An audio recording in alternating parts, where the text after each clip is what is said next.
hot summer's day in Sydney, this construction site is bustling. That's a great idea. But the industry's been struggling since its boom in the COVID years. It's a tough time to be a builder. High-end projects like this one may still get the green light, but cost of living pressures are forcing many customers to put off new builds or renovations on the family home. When we're booming, we're getting 2 to 3 inquiries, sometimes a day or at least a week. At the moment, we maybe get inquiries once a month or every second month. Construction costs have just escalated so much and it hasn't slowed down anywhere. Builder Joey Pament isn't alone. A survey by NAB found 3/4 of small to medium-sized enterprises expect the cost of doing business to go up in 2025. Well, we've just talked to about 600 businesses to see how they're feeling about 2025, and they can definitely see some challenges, but there's optimism out there. That optimism is the expectation of a rate cut or two in the year ahead, which businesses say would have an immediate impact and boost consumer demand. There's a lot of projects that are nearly ready to start and they want to go ahead, but they're maybe waiting for interest rates.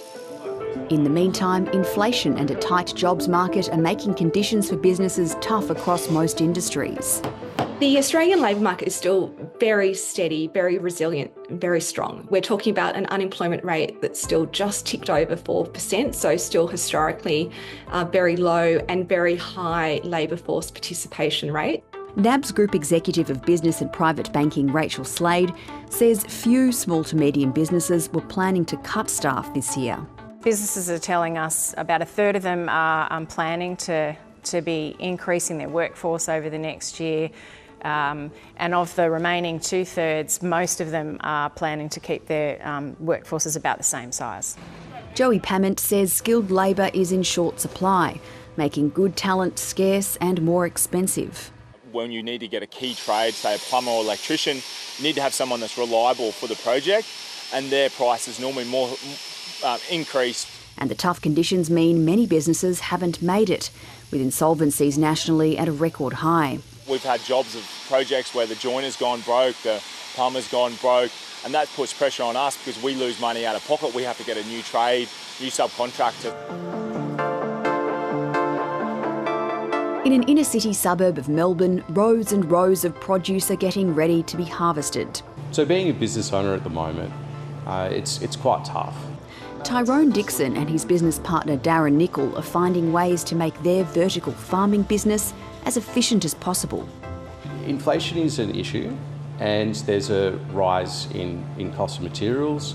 That's also problematic for our business.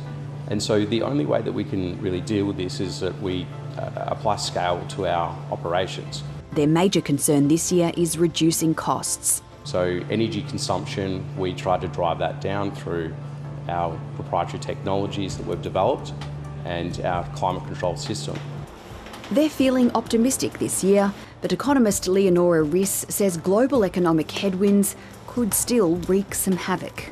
That global picture always presents uncertainty, but given the geopolitical changes that we've seen recently, that's probably an even bigger question mark at the moment.